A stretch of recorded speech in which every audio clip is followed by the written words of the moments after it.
Welcome back to One Comic Book a Day, where we're covering Action Comics 184, The Covered Wagon of Doom, a exciting title to a not very good Superman story. It actually feels like a Superman story from like the mid 40s instead of the mid 50s like it is. Even the art looks like it's from the mid 40s, not the mid 50s. Though I do kind of enjoy it a little bit more than yesterday's story, which was just very boring and had nothing particularly that stood out in it.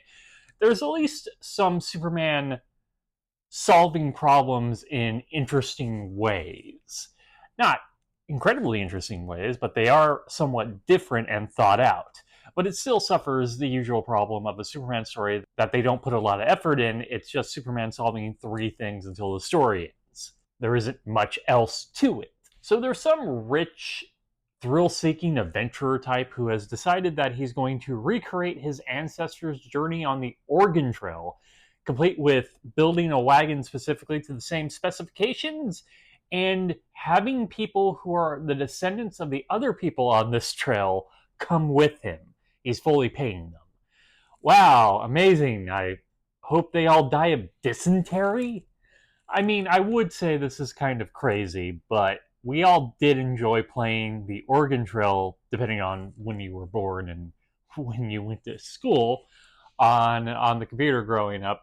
Though statistically, much less chance of me dying trying to cross a river inside my house playing the game versus actually living it out. There's some sort of threat that the journey, which was full of perils the first time, because of course it was, had to do with the journey being cursed because they stole some sort of indigenous artifact. This indigenous artifact is kind of strange because it doesn't look like, say, an American indigenous, specifically America, artifact or sort of deity or some item of significant importance to them. It looks more like something from Raiders of the Lost Ark, which was meant to be more South American, Mayan, or Aztec artifact. It's just an oddly created thing that doesn't feel like they put a lot of thought into the whole American indigenous. And like, yeah, of course not, because at one point the indigenous attack the wagon, even though it's the 1940s. Ugh. But essentially, the same events that happened on the original journey actually happen here, including a sandstorm, the indigenous attack, herd of buffalo, technically they're bison, stampeding towards them, and Superman solves these each one, like using some sort of hose to get rid of the sandstorm.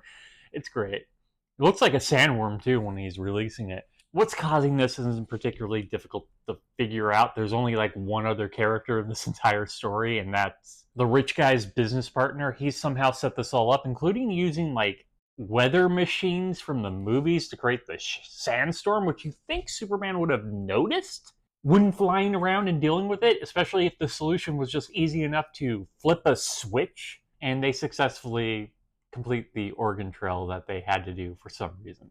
Don't know how many people died of dysentery, though.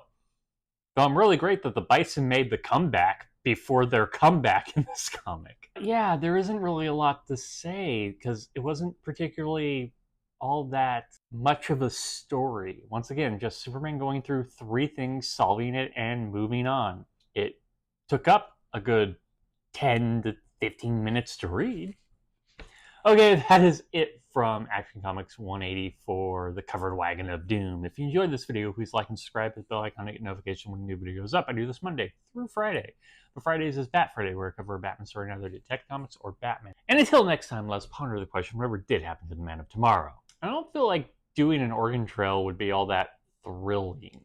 I mean, it would be dangerous, but it's mostly just on a wagon for hours and hours a day, moving pretty slowly. Okay, have a great day.